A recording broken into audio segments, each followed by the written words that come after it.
சூப்பரான ஆடி கும்மாயம் ரெடிங்க. நீங்கள் இந்த வெள்ளிக்கிழமை ஆடி ஸ்பெஷல் ஸ்வீட் சூப்பராக எப்படி செய்கிறதுன்னு பார்க்கலாம். வாங்க வீடியோக்குள்ளே போகலாம்.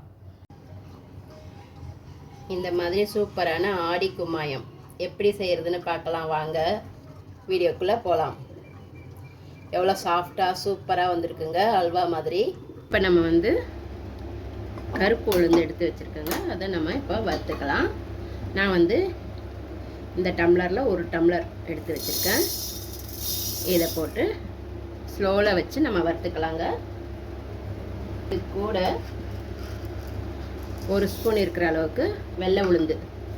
ஏன்னா நம்ம இதை கருப்பு உளுந்துன்றதால வறுப்பட்டது தெரியாது. நம்ம இந்த கலர் போட்டோம்னா கொஞ்சம் வறுப்பட்டது தெரியும். அதனால் ஒரு ஸ்பூன் இருக்கிற மாதிரி நான் அந்த உளுந்து போட்டுக்கிறேன். இப்போ ஸ்லோவில் வச்சு நம்ம வறுத்துக்கலாம். நல்லா தீய விடாமல் வறுத்துக்கணும். ஏன்னா அப்போ தான் நம்மளுக்கு நல்லா வாசனையாக இருக்கும், டேஸ்ட்டாகவும் இருக்குங்க. உளுந்து கருகக்கூடாது. அந்த அளவுக்கு நம்ம இப்போ வறுத்துக்கலாம். நம்ம ஆடி கும்மாயம் செய்கிறதுக்கு கருப்பு உளுந்து போட்டு செஞ்சால் ரொம்ப சூப்பராக இருக்குங்க. டேஸ்ட்டும் நல்லாயிருக்கும். நம்ம கருப்பு உளுந்து இல்லைன்னா நம்ம வெள்ளை உளுந்து கூட நம்ம செஞ்சுக்கலாம். இது நம்மளுடைய விருப்பம்தான். இது செட்டிநாடு ஸ்பெஷல் ஸ்வீட்டுங்க. ஒரு அல்வான்னு கூட சொல்லலாங்க. அந்த அளவுக்கு நல்லா டேஸ்ட்டாக இருக்கும் கும்மாயம். ஸ்லோவில் வச்சு நம்ம வறுக்கணும் எப்பயுமே. பாருங்கள், நம்மளுக்கு உளுந்து நல்லா வறுப்பட்டுச்சு. அந்த கலர் மாறி இருக்குது பாருங்கள், உளுந்து வெள்ளை உளுந்து.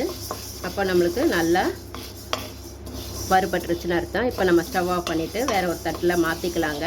சூடு ஆறட்டும். இதை வேறு ஒரு தட்டில் இப்போ மாற்றிக்கலாம். அப்படியே விட்டிங்கன்னா கருத்துடும், தீஞ்சு போயிடும். அதனால் இதே பானையில் வைக்கக்கூடாது. ஏன்னா சூடு இருக்குது இல்லைங்களா. இதில் நம்ம தட்டில் மாற்றிக்கலாம். இப்போது இது அப்படியே நம்மளுக்கு சூடு ஆறட்டுங்க. சூடு ஆறுனதும் மிக்ஸி ஜாரில் போட்டு நம்ம மாவு பவுடராக அரைச்சிக்கலாம். இப்போ நம்ம எந்த கப்பில் எடுத்தோமோ அந்த கப்பில் 1/4 கப் பச்சரிசி அதையும் நம்ம வறுத்துக்கலாங்க. பொரியரிசி மாதிரி கொஞ்சம் லைட்டாக வரணும். நம்ம வறுத்தோம்னா பொரியரிசி மாதிரி வரும். அப்போ நம்ம இதையும் தட்டில் மாற்றிக்கலாம். இதையும் நம்ம ஸ்லோவில் வச்சு வறுத்துக்கலாங்க. பாருங்கள், நம்மளுக்கு அரிசி நல்லா வறுப்பட்டுருச்சு. இன்னும் விட்டால் கொஞ்சம் பொரியரிசி மாதிரி ஆகிடும், கலர் மாறிடும். அதனால் இந்த ஸ்டேஜ்லேயே நம்ம ஸ்டவ் ஆஃப் பண்ணிவிட்டு இதையும் ஒரு தட்டில் மாற்றிக்கலாம்.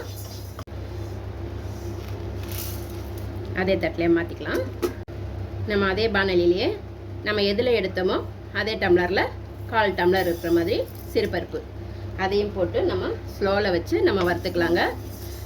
இதுவும் நம்ம தீய விடக்கூடாது, கலர் மாறாமல் கொஞ்சம் கோல்டன் கூட அந்தளவுக்கு தேவையில்லை. கொஞ்சம் முன்னாடியே எடுத்துக்கலாம். அதுக்கு முன்னாடி இந்த மாதிரி வறுத்துக்கலாம்.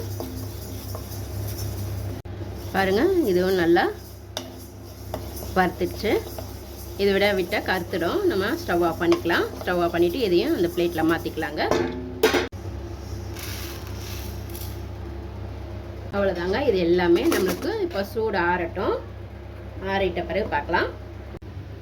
பாருங்கள், நல்லா சூடு ஆறிடுச்சு. இப்போ நம்ம இது மிக்ஸி ஜாரில் போட்டு நல்லா பவுடராக அரைச்சிக்கலாங்க. நைஸாக அரைச்சிக்கலாம்.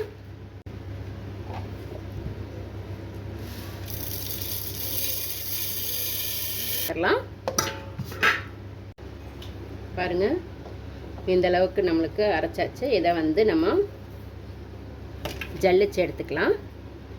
ஏன்னா கொஞ்சம் குறைன்னு இருக்கும். இது ஜல்லிச்சா கொஞ்சம் நைஸாக இருக்கும். பாருங்க, நம்ம நல்லா மாவு ஜல்லிச்சு எடுத்தாச்சுங்க. இப்போ இவ்வளவும் நம்ம போட போகிறதில்ல. இதில் நான் எவ்வளோ தேவையோ அவ்வளோ மட்டும் எடுத்துகிட்டு மிச்சத்தை நல்லா சூடு ஆறின பிறகு எடுத்து வச்சுக்கிட்டோன்னா நம்மளுக்கு எப்போல்லாம் கும்மாயம் சாப்பிடணுன்னு ஆசைப்பட்றோமோ அப்போ நம்ம செஞ்சு சாப்பிட்டுக்கலாங்க. இப்போ நான் இந்த கிளாஸில் ஒரு கிளாஸ் எடுத்துக்கிறேன். பாருங்கள், நான் ஒரு டம்ளர் எடுத்து வச்சுருக்கேன். இதை நான் ஒரு பவுலில் மாற்றிக்கிறேன். இப்போ இதுலேயே நம்ம வெல்லம் எடுத்துக்கலாம். பாருங்கள், ஒரு டம்ளர் எந்த கிண்ணத்தில் நம்ம காய்ச்சி எடுக்க போகிறோமோ அந்த கிண்ணத்துக்கு போட்டுக்கலாம். நான் 1/4 டம்ளர் போட்டுக்க போகிறேங்க. உங்களுக்கு வெல்லம் கரெக்டாக இருக்கணும் அப்படின்னா நீங்கள் ஒரு டம்ளர் கூட போட்டுக்கோங்க. கொஞ்சம் இது போட்டால் கொஞ்சம் கரெக்டாக இருக்கும் ஸ்வீட்டு. 1/4 டம்ளர் இதை போட்டு நம்ம கொதிக்க வச்சுக்கலாம். நான் வந்து இப்போது வெல்லத்தில் நான் வந்து 1க்கு 2.5 டம்ளர் தண்ணி ஊற்றிக்கிறேங்க. அப்போ அது கரெக்டாக இருக்கும். இது வந்து நல்லா கொதி வரட்டும். 2.5 டம்ளர். இப்போ வந்து நம்ம ஸ்டவ் பற்ற வச்சுக்கலாம். இது வந்து நம்மளுக்கு கொதிச்சுட்டு நம்ம வடிகட்டினா மட்டும் போதுங்க. பாகு பதம்லாம் தேவையில்லை. கரையட்டும் நல்லா வெல்லம். ஏன்னா நம்ம வந்து வடிகட்டிக்கலாம். ஏன்னா இதில் தூசி மண்ணெல்லாம் இருக்கும். அதனால நம்ம வடிகட்டி எடுத்துக்கலாம். இது அப்படியே கரையட்டும். நான் வந்து உருண்டை வெல்லம் தான் போட்டிருக்கேங்க. உங்களுக்கு வேணும்னாலும் கருப்பட்டியும் போட்டுக்கலாம், இல்லைன்னா நாட்டு சக்கரை கூட போட்டுக்கலாங்க. எது வேணாலும் போட்டுக்கலாம், அது நம்மளுடைய விருப்பம்தான். இது இப்போது நம்மளை நல்லா கரைஞ்சிடுச்சு. இது அப்படியே இருக்கட்டும். கொஞ்சம் கொதி வந்ததும் நம்ம ஓரமாக எடுத்து வச்சிடலாம். நல்லா கரைஞ்சி வந்துடுச்சு பாருங்கள். இப்போ நம்ம ஸ்டவ்வை ஸ்லோ பண்ணிவிட்டு நான் இதை எடுத்துடுறேன். இதை எடுத்து தனியாக வச்சுக்கலாம். இது நான் அடிக்கனமான பானலி போட்டிருக்கேங்க. சூடாகட்டும். இப்போ வந்துட்டு நான் நெய் வந்து இதில் வந்து ஒரு 2 கரண்டி ஊற்றிக்கிறேங்க. இது கொஞ்சம் சூடாகட்டும்.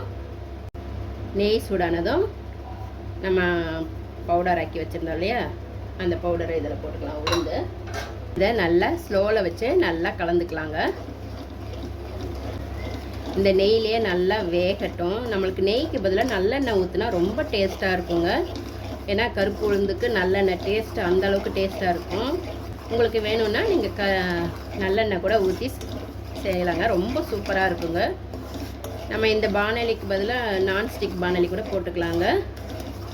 இதை ஸ்லோவில் வச்சுட்டு நல்லா இது வேகிற அளவுக்கு கொஞ்சம் நல்லா இதிலே கலந்து விட்டுக்கலாம். பாருங்கள், நம்மளுக்கு இது நல்லா கொதி வருது பாருங்கள். நல்லா கலந்து விட்டாச்சு. ஒரு 5 நிமிஷம் மேலே ஆயிடுச்சு. இப்போ நம்ம அந்த வெள்ளை கரைச்சலை இதில் ஊற்றிக்கலாம். வடிகட்டிட்டு நாங்கள் இதுலேயே அப்படியே வடிகட்டிக்கலாம். பார்த்து மேலே தெரிக்கும். கொஞ்சம் பொறுமையாக நம்ம ஊற்றிக்கணும்.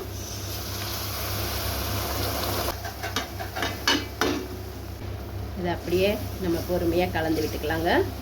கொஞ்சம் உருண்டைகளாக இருந்தால் கூட இது கரைச்சி விட்டால் அப்படியே கரைஞ்சிடும். இது வந்து ஸ்லோலையே வச்சு நம்ம கலந்து விட்டுக்கலாம். மேலே தெளிக்கும், பார்த்து இது பண்ணிக்கணும். நம்மளுக்கு கொஞ்சம் கெட்டியாக வரட்டும். நம்ம இந்த ஆடி மாதம் ஆடி வெள்ளிக்கிழமையில் செவ்வாய்க்கிழமையிலலாம் இந்த மாதிரி செஞ்சு நம்ம சுவாமிக்கு நெய்வேத்தியமாக வைப்பாங்கங்க. அந்த மாதிரி செய்யலாம். ஆனால் நம்மளுக்கு இந்த உளுந்தில் செய்யும்போது ரொம்பவே உடம்புக்கு ரொம்ப நல்லதுங்க. இது வந்து பொம்பளை பசங்க மெயினாக சாப்பிட்டாங்கன்னா, லேடிஸ் எல்லாருமே கூட சாப்பிடலாம். ரொம்ப நல்லது. இடுப்புக்கு ரொம்ப பலம் கொடுக்கும். எலும்புங்களுக்கெல்லாம் ரொம்ப நல்லது. நம்ம அடிக்கடிக்கு இதை செஞ்சு கொடுத்தீங்கன்னா போதும். நம்ம வீட்டில் இருக்கிற பெண் குழந்தைங்களுக்கு எல்லாருமே சாப்பிட்டாலும் ரொம்ப நல்லது. நீங்களும் ஒரு வாட்டி கண்டிப்பாக ட்ரை பண்ணி பாருங்கள். நம்மளுக்கு என்ன தான் நம்ம மிக்சியில் அரைச்சா கூட பாருங்கள் கொஞ்சம் லைட்டாக குறக்குறன்னு தான் இருக்கும்.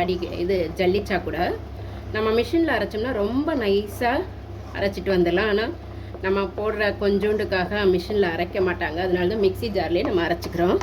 நல்லா இன்னும் சுருண்டு வரட்டும். அது அப்படியே நம்மளுக்கு சூப்பராக அல்வா மாதிரி வருங்க. நல்லாயிருக்கும் டேஸ்ட்டு. பார்த்துட்டு எப்படி இருந்ததுன்னு கமெண்ட்டில் சொல்லுங்கள்.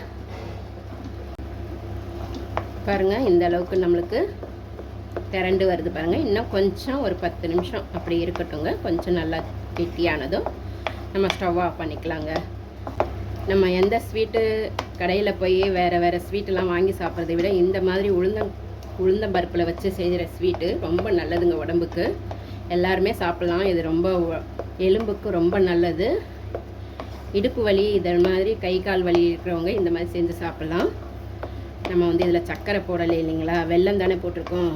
இந்த ஃபஸ்ட்டு வாரம் வெள்ளிக்கிழமை 1ஆம் தேதி நம்ம இந்த மாதிரி செஞ்சு பூஜைக்கும் வைக்கலாங்க. அவ்வளோதாங்க, சூப்பரான ஆடி கும்மாயம் ரெடி. இன்னும் ஒரு 5 நிமிஷத்தில் நம்ம ஸ்டவ் ஆஃப் பண்ணிடலாம். இந்த வாரம் ஆடி வெள்ளிக்கிழமையில் நீங்களும் இந்த மாதிரி ட்ரை பண்ணி பாருங்கள். நல்லா சுருண்டு வந்துருச்சு பாருங்கள். இன்னும் ஒரு 5 நிமிஷத்தில் நம்ம ஸ்டவ் ஆஃப் பண்ணிக்கலாங்க. ஒட்டாமல் வருது பாருங்கள். நம்ம மொத்தத்துக்கே அந்த 2 கரண்டி நெய் தாங்க ஊற்றணும். அதுக்கே இவ்வளோ கரெக்டாக இருக்குது பாருங்கள், நல்லா ஒட்டாமல் இருக்குது. நீங்கள் வேணும்னா நல்லெண்ணெய் கூட ஊற்றி நீங்கள் இந்த மாதிரி செஞ்சு கொடுத்தீங்கன்னா ரொம்ப நல்லாயிருக்கும் டேஸ்ட்டு. பண்ணி பார்த்துட்டு எப்படி இருந்ததுன்னு கமெண்ட்டில் சொல்லுங்கள். சூப்பராக ரெடி ஆகிடுச்சு பாருங்கள். அவ்வளோதாங்க, நம்ம ஸ்டவ் ஆஃப் பண்ணிக்கலாம். நம்மளுக்கு இதை பாருங்க, இந்த மாதிரி சுருண்டு வந்துடுச்சுன்னா நம்மளுக்கு அவ்வளோதான், நம்மளுக்கு ரெடி ஆகிடுச்சுன்னு அர்த்தம். அவ்வளோதான், நம்ம இதை அப்படியே ஸ்டவ் ஆஃப் பண்ணிவிட்டு எடுத்து வச்சுக்கலாம். சூப்பராக ரெடி ஆகிடுச்சு பாருங்கள்.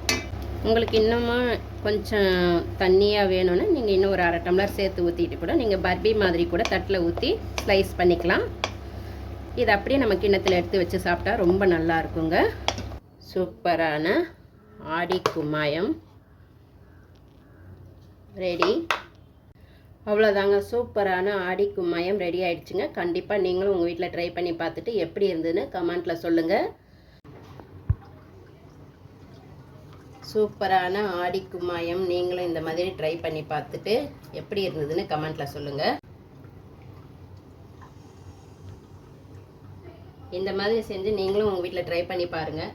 இந்த ஆடி வெள்ளிக்கு சூப்பரான ஸ்பெஷல் ஸ்வீட்டுங்க.